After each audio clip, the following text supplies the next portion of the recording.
is the DeFi Decoded podcast by 9 Point Partners. The ideas and opinions expressed in this podcast should not be taken as investment advice. Always consult with your financial advisor before investing. Hello, and welcome back to another episode of DeFi Decoded. My name is Alex Tapscott, here with co-host Andrew Young. Happy Thanksgiving to all of our American listeners, and welcome back. We are entering winter, but it seems to be a crypto spring, with the asset class reaching 52-week highs, depending on which one you're looking at. Could be Bitcoin, could be Coinbase, the biggest bellwether in the public markets. Even Ethereum, all of these names seem to be doing very well, which is kind of odd if you look at it, sort of simplistically, because what we've seen in the past little while is a very high-profile case involving FTX coming to a resolution, with Sam Bankman-Fried being found guilty, and then last week the news that Binance and its CEO, CZ, had been subject to a huge federal investigation, will be paying massive fines, and that the CEO, CZ, might even be facing jail time. So on the back of this wall of worry, yet we seem to climb to new yearly highs. And I'm just wondering, Andrew, what's your take on the market right now? I mean, yes, some of these other, equities and other assets seem to be doing well. Bonds are on a 10-day winning streak. So, things are picking up here. But what explains this move we've seen in the crypto market? Yeah, I think it's a lot of it's sort of like a relief rally off the Binance news. Obviously, that, like I said earlier, that was pretty much the main bear case over the last 6 months was, could Binance experience kind of like an FTX type meltdown. That scenario has now been effectively taken off the board. Obviously, huge fines for Binance and BNB, I think, has been the worst performing crypto asset, at least in the top 10 for the last week, which is not a huge surprise there, given the fact that they just lost their founder and multiple billions of dollars. But overall, obviously, very good for the space. And then I think just all these huge catalysts that we've been, pounding the table about for the last 3 months on this podcast, 6 months on this podcast, I think are coming in sharper focus. And those three obviously are the Bitcoin halving, the Bitcoin ETF, and as well as just, a softer global macro picture. So I think all of those are kind of, at least from what I can see, the storm clouds are kind of in the rear view now, and people are starting to pay attention on all the really unique innovation that's happening in the crypto space, as well as the relatively attractive valuations, at least in the liquid crypto space. And then finally, I think one other thing is just we've seen such a huge rally in the Magnificent Seven, so the 7 largest tech stocks. And I think what's happening right now, there's almost like a little bit of a rotation into that rally. It seems to be a little bit overexcited, and it's kind of like what's next, and so we're starting to see a little bit of a pickup, at least in mid cap and maybe eventually small cap tech, which I think is also probably what's going to drive a little bit of crypto, given crypto's obvious correlation with tech. Yeah, and like Bitcoin and Ethereum are kind of mid cap tech companies. Though Bitcoin, honestly, market cap would put it would be the Magnificent Eight if there was such a thing. Because I think the smallest stock by market cap in the Magnificent Seven is Netflix, and it has about the same market cap that Bitcoin does, give or take the day. Yeah, I mean, we haven't heard a lot of news. Excuse me, we haven't heard a lot of news on the ETF front. But that doesn't mean that market participants have changed their tune. If anything, you can see they're getting more bullish. GBTC, which is the big Bitcoin trust offered by Grayscale, is now trading at only an 8% discount to its NAV, which I think is pretty remarkable and should tell you a lot. We started the year at 45% discount, and now we're at 8% discount. So just a reminder for everybody, this is a closed-end fund that does not allow redemptions, so it suffers from a holdco discount. The company has announced plans to convert that into an ETF as soon as it's permitted by the SEC, right? So there's nothing stopping them from doing it other than the regulations, which is obviously a very big thing. So the fact that the discount's gone from 45% to only 8%, suggests two things. One, an approval is going to happen, or is likely to happen, I should say. And two, that it's likely to happen soon because there's also the time value of the money itself. If someone thought it was going to happen in a year, the discount should be about 4.5% just based on the risk-free rate alone. So there's a lot in that you can kind of unpack to suggest that we are going to see an approval happen in the next couple of months. And we've also seen that discount too on the Ethereum trust narrow, though not quite as substantially. Our view, as we've discussed on the show, is that, if a Bitcoin ETF gets approved, an Ethereum ETF will be really right behind it, maybe a few weeks later, in all likelihood. So yes, it's interesting to see all that playing out. Also, one of the names that's benefiting a lot here is Coinbase, and obviously part of that is because it's got a lot of leverage to the underlying asset. So if Bitcoin goes up, Coinbase is probably going to do pretty well. But also there's this narrative forming right now around sort of the last man standing thesis, Andrew, or the compliant route was the best route all along. Coinbase as a company had to make a lot of trade-offs along the way in terms of the kinds of products and services that it offered and what regions it could operate in and so forth. And, it's come under some scrutiny here and there. But in comparison to Binance, it's nothing really. And obviously, that's a company that, with its main competitor sort of nursing its wounds or licking its wounds, it seems to be catching quite a bit here. So I'm wondering if a lot of public market investors are viewing it as a superior proxy, not just for Bitcoin exposure, but for exposure to all the innovation within Web3. And I think, I'm not sure if we've talked about this on the show, but there's a really interesting analysis. They've got their own smart contracting platform base. They've also got a portfolio within their VC arm that includes a lot of really interesting, different kinds of holdings. And so taken as a whole, like, it is an interesting platform for sure. So Coinbase is one of those things. And then, on the small cap tech side, you're even seeing that on the rotation side into the smaller cap crypto asset equities, like the miners. Those names seem to be catching a bit here as well. So everything seems to be going well for now. We'll see. But as it stands, I think you're right. What other shoes are there left to drop between now and the new year? It seems like it's a pretty clear path, though, as we know in this business, anything can change. So separate question for you. There's been a lot of scuttlebutt these days about this new project called Blast. Now, this is some real inside baseball crypto stuff, but there's a very interesting sort of story here, right? This company launched, this entity launched, they were planning on launching an L2, so a network that helps to scale, transactions on the Ethereum network. And they instituted this sort of viral marketing campaign, I guess you could call it, or multi-level marketing campaign that's seen the project attract tons and tons of interest and tons of money. But there's a lot of controversy around whether this is just decentralized in name only, or even if it's decentralized at all, because it seems like most of the money is going to a wallet controlled by a handful of individuals. So I guess the debate, such as it is whether or not this is a great marketing campaign by a startup that's been successful in driving interest in the platform, or whether or not it's a betrayal of the Web3 principles of decentralization. It seems to be that people are falling along one of those two lines, fault lines. And I was hoping that that's maybe not the best. That's my intro, but I know you know the technical details of this a lot better. So why don't you just walk us through what's going on here? Yeah, for sure. So Blast came out almost exactly a week ago. We didn't cover it in last week, just given how much news we were covering just in terms of OpenAI and Binance. And also Blast has really kind of taken off over the last week. It's now at, I believe, over $500 million of TVL, which is larger than the total TVL in Solana's DeFi ecosystem. So just to kind of give you like a comparison.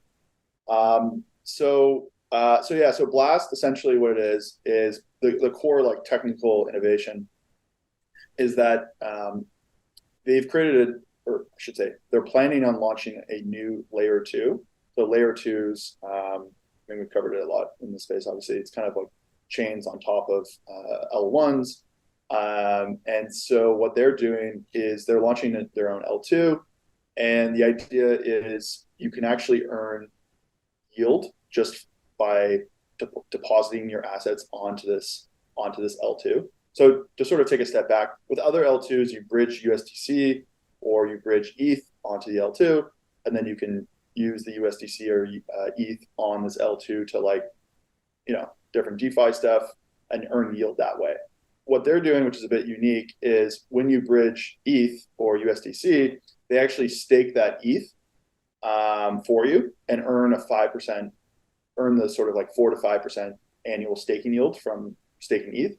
And similarly with USDC, I believe they buy like effectively a T-bill with the USDC, and then they pass that yield on to you. So essentially what that means is you can kind of double dip on your assets instead of locking up your ETH and staking it and earning 5%, or bridging it onto an L2 and then using the ETH for whatever DeFi use case you want to earn yield there. You now get to get the yield of the ETH staking, but also still have it to be used on the L2 for whatever use you want. So a couple things there. One, obviously, this is effectively in a way rehypothecating the capital. So it's allowing you to sort of double dip and use the capital more than once, which is an issue in case there's some issues with like the on-chain T-bill that you're using, or some sort of bug with how they're doing the ETH staking, because then all the assets on the L2 would effectively become unbacked. So their sort of argument there is that ETH staking is effectively the risk-free yield of the Ethereum ecosystem, Mm-hmm. and so that effectively means like, hey, there's very little risk with effectively reusing staked ETH. So that's kind of like one argument. I think it's we'll see what happens. And then the sort of the second story here is their launch strategy. So you sort of talked about it, but they haven't actually launched their L2 yet. It launches in February. So what they've done is they've effectively just created a multi-sig smart contract. So it's effectively just a wallet controlled by the founders. And that's what people are currently putting their capital into. And so this is pretty unique because you're fully trusting the founders of of Blast to hold your money for you safely. Whereas when you bridge onto like a normal L2, there's all sorts of like effectively guarantees that protect your funds, or at least that's in theory, that's what should be the case. And so Blast has gotten a ton of criticism for this because it's effectively just a centralized wallet that people are putting money into, and the reason why people are putting money into it is, one, it is a pretty cool idea. This it's pretty aggressive and potentially more risky, but I think generally it is original. But then two is the founder was the founder of this thing called Blur, which overtook OpenSea and became the most successful NFT trading platform. So he's got a very good reputation.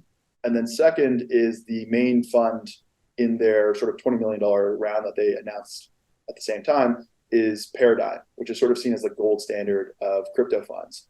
And they're sort of like one of the leading, I would say like one of the leading technical thought leaders as well. They're mostly known for their insights on mechanism design, all sorts of stuff like that. And so the controversy was that a lot of people don't like how they just effectively launched a centralized wallet to get funds for, and then massively hyped it up by effectively promising airdrop rewards when they launch their own token, and then effectively banking off Paradigm's name to get people to trust it. And so Paradigm took a lot of sort of heat over the last week, and they actually came out with a statement effectively saying that they invested in Blast because they liked the technical design behind it, but they didn't actually support their go-to-market. So sort of throwing them under the bus a little bit, at least on their sort of go-to-market strategy. That was pretty much the controversy, I guess, summed up in a 2-minute rant. But it is interesting that they've already got more TVL than all of Solana's DeFi ecosystem, and it's only been live for 8 days. The L2 isn't even live yet.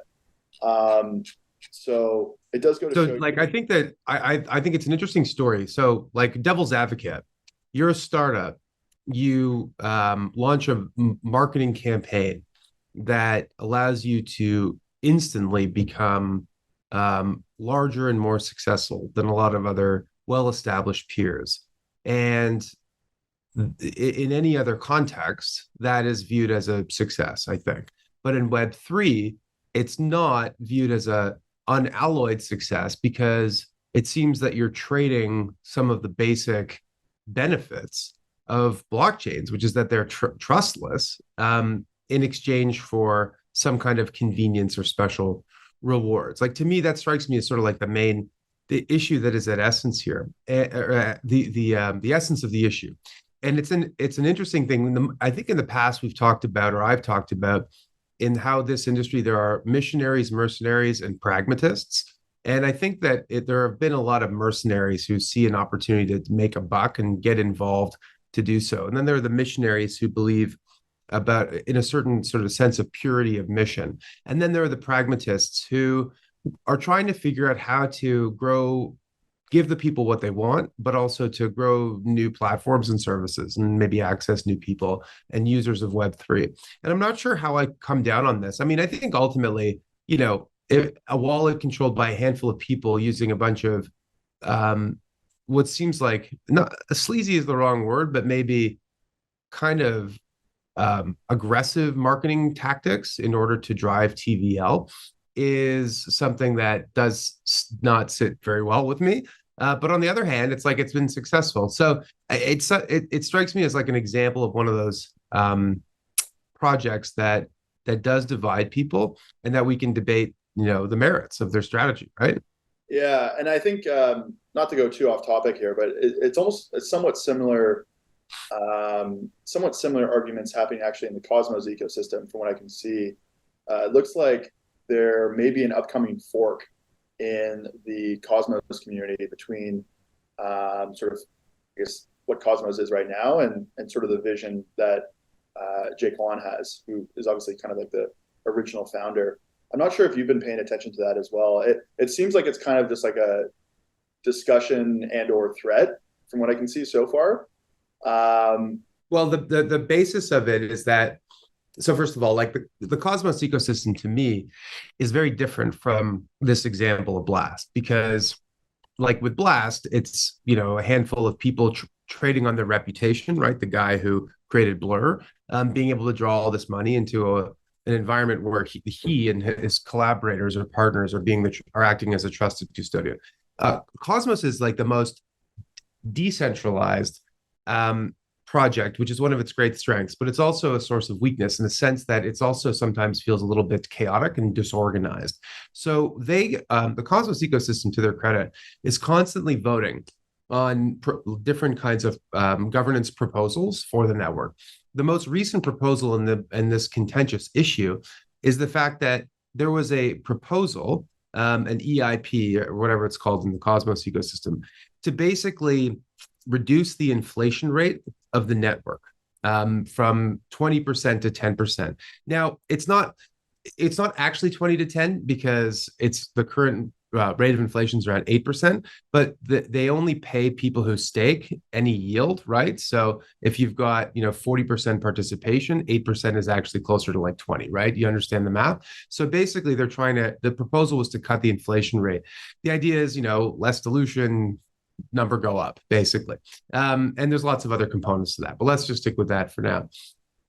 Jay Kwan, who is one of the founders and still is someone who some people in the ecosystem pay attention to, viewed that as being a betrayal, I guess, of the original vision. And so is looking to propose, I think, a fork of the network that would maintain the existing inflation rate. Now, in a way, I personally view this as a huge positive, because it will mean that Jay and whoever his followers are will have sort of an outlet to do their thing, right? Like they'll have their own version of Cosmos, kind of like Ethereum Classic. They can like do whatever it is that they want on that network. But like the canonical Cosmos, the network that where all of the applications and TVL and everything is going to move to, in my view, will be the one that the network voted to adopt.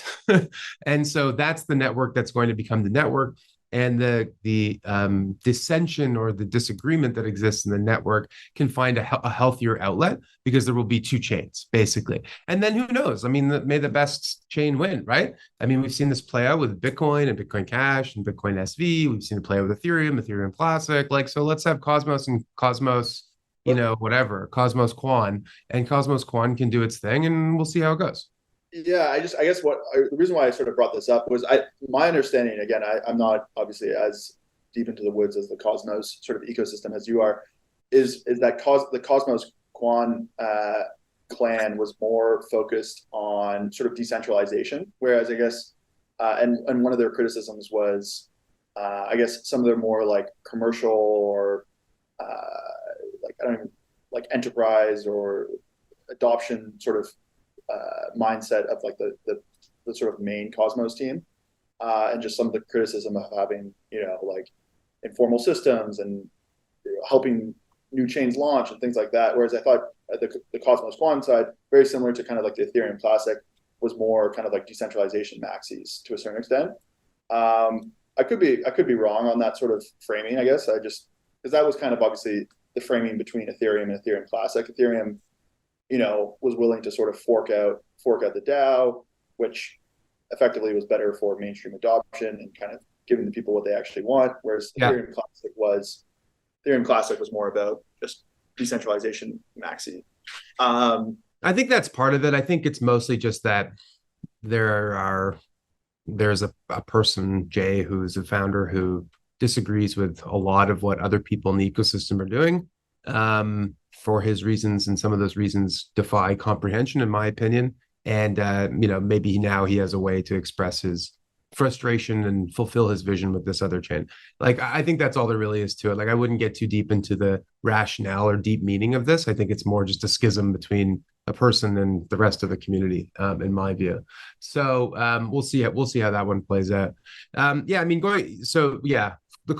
like, I think that in terms of, I don't know who, I always think about our audience and who's the audience that still cares about what we're talking about right now. But basically, like with this Cosmos thing, I think that kind of separating out one group from the next is going to help to relieve some pressure of disagreement that happens. Sort of like when one, part of a country like secedes from another. Sometimes it's violent, but sometimes it's okay, right? And you end up having a better outcome as a result. And maybe that's what we see here. I think that's probably it for today's episode. Bit of a grab bag. There's a lot of things kind of forming here in the market, and always lots of news. But Andrew, there's a good chat. We are going to have a guest next week. We were going to have a guest today, but at the last minute, they canceled because they were ill. So if you felt like this episode was kind of cobbled together based on things that Andrew and I are thinking about, you're basically correct. But it was still a very good conversation, Andrew. So thanks for joining. And I see you're taking your clothes off now. Are you going for a swim or something? Or are you just getting hot? I mean, yeah, it's obviously starting to get freezing in Toronto, and so it's funny, the heating is out of control now. So yeah, exactly. All right, well, stay cool or stay warm wherever you may be, and we'll see you next week. Take care. The information contained herein does not constitute an offer or solicitation by anyone in the United States or in any other jurisdiction in which such an offer or solicitation is not authorized, or to any person to whom it is unlawful to make such an offer or solicitation. Prospective investors who are not residents in Canada should contact their financial advisor to determine whether securities of the funds may be lawfully sold in their jurisdiction.